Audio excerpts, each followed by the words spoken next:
على حبيبك خير الخلق كلهم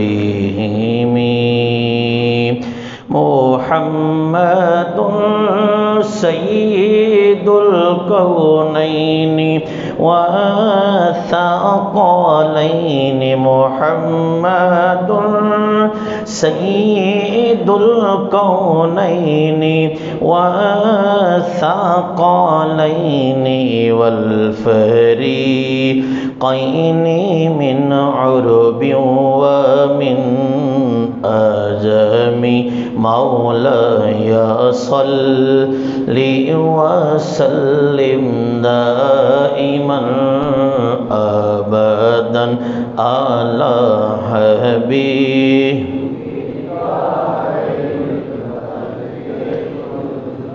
بسم اللہ الرحمن الرحیم.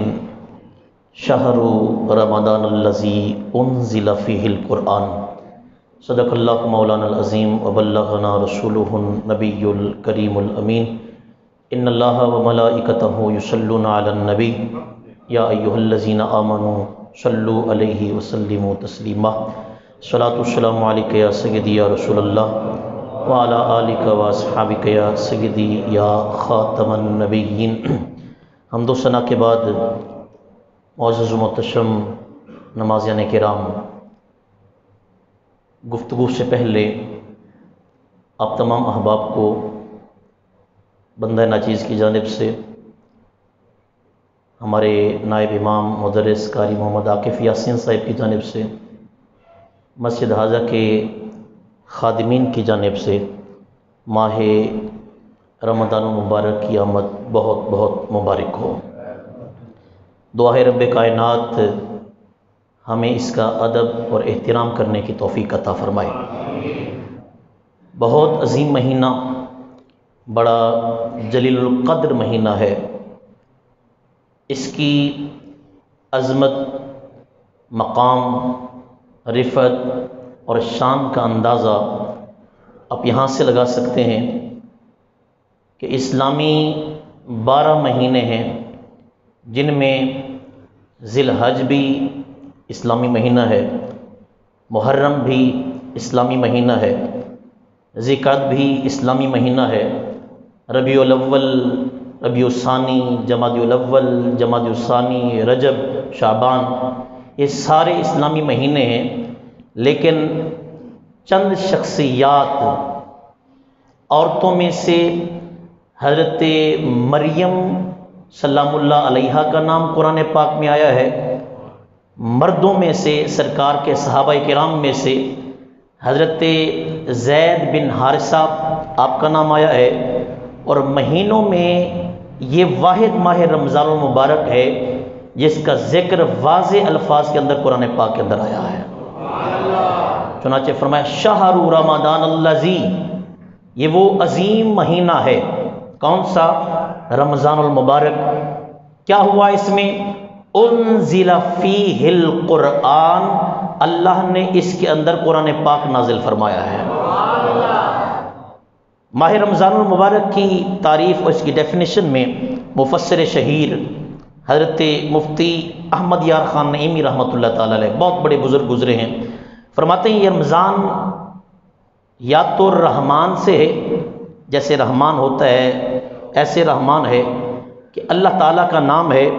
اس میں چونکہ دن اور رات بندہ اللہ کی عبادت کرتا ہے اس لیے اس کو رمضان کہا جاتا ہے.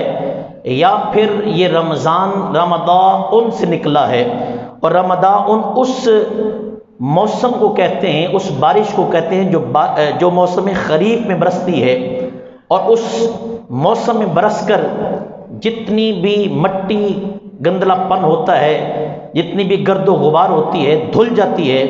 اس لیے اس کو رمضان کہتے ہیں.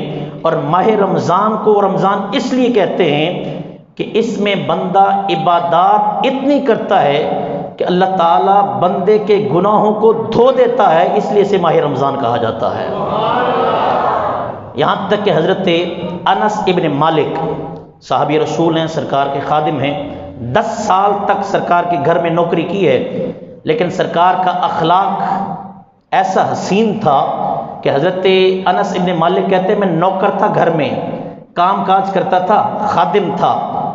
بعض اوقات ایسا ہوتا کہ اما عائشہ پاک کے ازواج مطہرات میں سے کوئی زوجہ محترمہ مجھے کام کے لیے بھیجتی تو میں پورا دن گھر نہیں آتا تھا، لیکن 10 سالوں کے اندر کبھی بھی مصطفیٰ نے مجھے ڈانٹا نہیں ہے، کبھی بھی سرکار نے جھڑکا نہیں ہے، کبھی بھی سرکار نے مارا نہیں ہے۔ اتنا سرکار کا اعلیٰ اخلاق تھا۔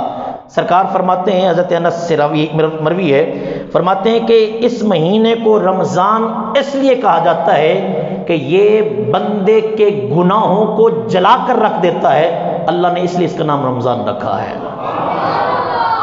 حضرت ابو سعید خدری رضی اللہ تعالیٰ عنہ صحابی رسول ہیں، یہ وہ عظیم صحابی ہیں کہ ان کے بیٹے فوت ہو گئے۔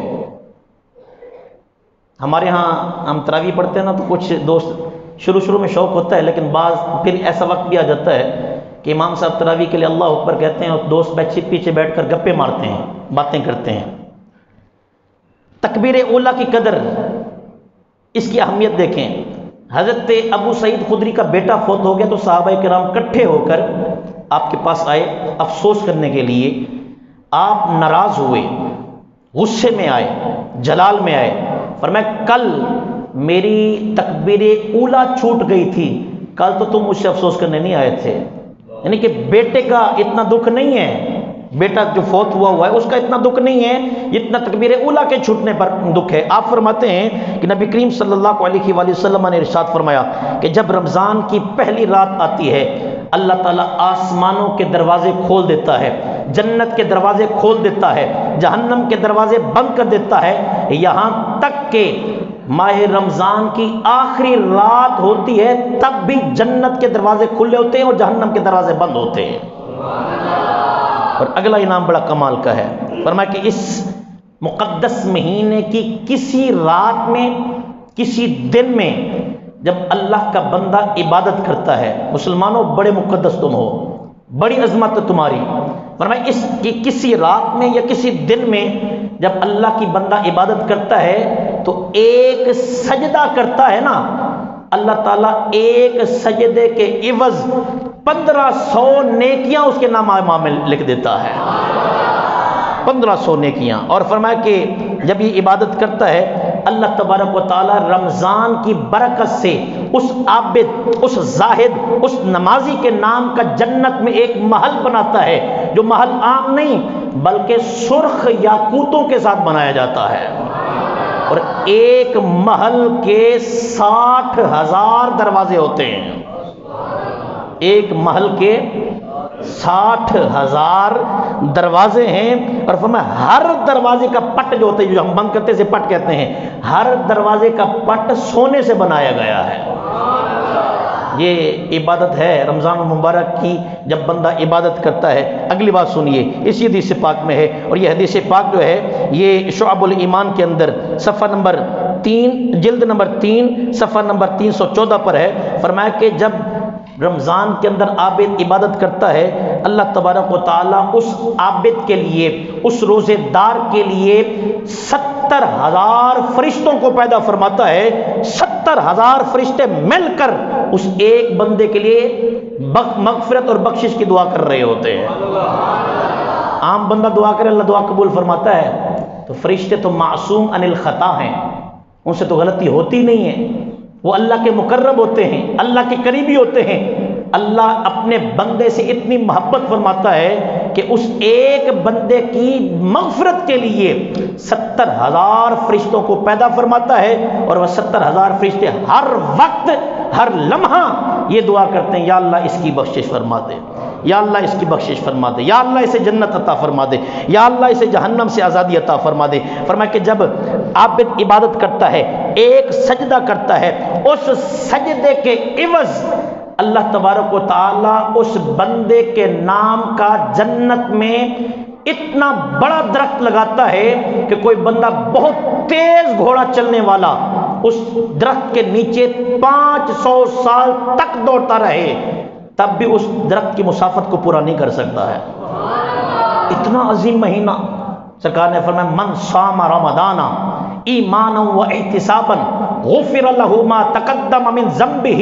فرمایا یہ ایسا عظیم مہینہ ہے، جو شخص اس مہینے کا روزہ رکھتا ہے اللہ تبارک و تعالی اس بندے کے پچھلے اور اگلے سارے گناہوں کو معاف فرما دیتا ہے. من قام رمضان، وہ تو ساما اب ہے کاما، جس نے اس مہینے کی تراویح پڑھی اللہ تعالیٰ اس کے پچھلے سارے گناہوں کو معاف فرما دیتا ہے. تو یہ ہمارے لیے بہت بڑا انعام ہے. نبی کریم صلی اللہ علیہ وآلہ وسلم نے ارشاد فرمایا، حضرت جابر ابن عبداللہ اس کے راوی ہیں، فرماتے ہیں کہ سرکار نے ارشاد فرمایا کہ ماہ رمضان کے صدقے اللہ تبارک و تعالیٰ نے مجھے اور میری امت کو 5 وہ انعام عطا فرمائے ہیں جو نہ آدم کو دیے، نہ موسیٰ کو دیے، نہ عیسیٰ کو دیے، نہ یحییٰ کو دیے. کسی بھی نبی کو یہ انعام نہیں ملے جو ماہ رمضان میں اللہ نے میری امت کو انعام عطا فرمائے ہیں. یا رسول اللہ وہ کون سے انعام ہیں؟ پہلا، جب اس کی پہلی رات آتی ہے جو اب گزری ہے، جب اس کی پہلی رات آتی ہے اللہ تعالیٰ بندوں کی طرف نظر رحمت فرماتا ہے. اور ابھی تک جو باتیں کی میں نے کوئی قصہ کہانی نہیں، یہ سارے کے سارے مصطفیٰ کے فرامین بیان کر رہا ہوں. میں اکثر ایک جملہ تقریروں میں کہا کرتا ہوں کہ مفسر کی بات غلط ہو سکتی ہے، محدث کی بات غلط ہو سکتی ہے، ڈاکٹر کی بات غلط ہو سکتی ہے، انجینئر کی بات غلط ہو سکتی ہے، لیکن مصطفیٰ کا فرمان کبھی غلط نہیں ہو سکتا ہے. میرے آقا نے فرمایا پہلا انعام یہ ہے، اس کی پہلی رات آتی ہے اللہ تعالیٰ اپنے بندوں کی طرف نظر رحمت فرماتا ہے. جب وہ تراویح پڑھ رہے ہوتے ہیں، جب وہ سجدے کر رہے ہوتے ہیں، اللہ نظر رحمت فرماتا ہے.